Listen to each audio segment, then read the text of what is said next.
একই রকম হয়, আম্বুল গাছের মতনই একই রকম, কিন্তু অন্যান্য সব আম্বুলের পাতা হয় ছোট ছোট। কিন্তু দেখুন এই যে পাতা দুইটা, এইটা দেখেন কত বড় বড় হয়েছে, একটা বট গাছের মতন পাতা, বট গাছের পাতার মতন।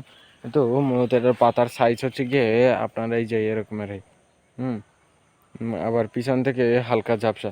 তো এই পাতাটাকে যদি আপনি হাতে যদি হালকাভাবে ডলা দেন, সুন্দর কিন্তু একটা আম্বুলের একটা ঘ্রাণ পাওয়া যায়। তো এই যে আম্বুল যে গাছটা, এই আম্বুল গাছটা কিন্তু আম্বুল হয় লাল, একদম লাল টকটকা।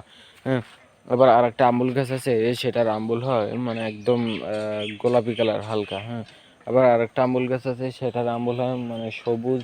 তারপর আরেকটা আছে যেটা হয় একদম সাদা। তো বিভিন্ন ধরনের আম্বুল গাছের জাতি আছে, যেটা এক এক রকমের এক এক ধরনের আম্বুল গাছ হয়, এমনকি ফল হয়। হ্যাঁ, তো এক একটা গাছের এক এক ধরনের ফল হয়। যেমন এই গাছটা আপনার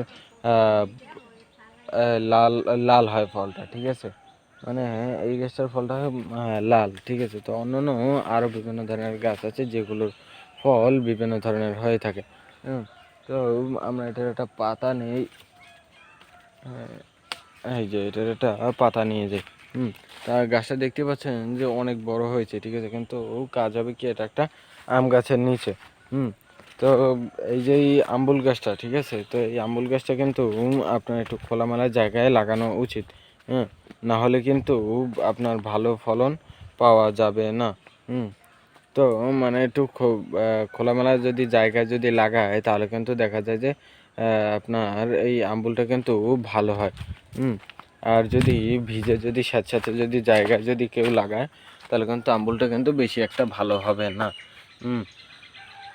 আর এই যে মানে আম্বুল যে গাছটা, ঠিক আছে, তো আম্বুল গাছ লাগানোর পদ্ধতি হচ্ছে গিয়ে আপনার গোড়া, আম্বুল গাছ আপনি যে কোনো নার্সারিতেই পাবেন, ঠিক আছে, কিংবা নিজেও চারা করতে পারেন, কিংবা নিজেও কলম করতে পারেন।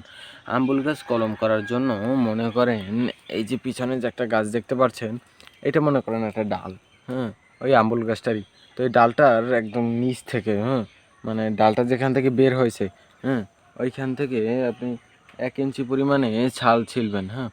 1 ইঞ্চি পরিমাণে ছালটা উপরের, মূল যে ভিতরে যে কাঠটা, ওইটায় কোনো ক্ষতি না দিয়ে 1 ইঞ্চি ছাল ছিলে, তারপর ওখানে একটু গোবর মাটি টাটি দিয়ে তারপর ওখানে বেঁধে দেবেন পলিথিন দিয়ে চারপাশে, মানে এরকম মুড্ডা করে দিয়ে, মানে দলা করে দিয়ে ওখানে কাঠটাকে ঢেকে দিয়ে, ওই ছেলা অংশটাকে ঢেকে দিয়ে সেখানে একটু মাটি দিয়ে ঢেকে দেবেন।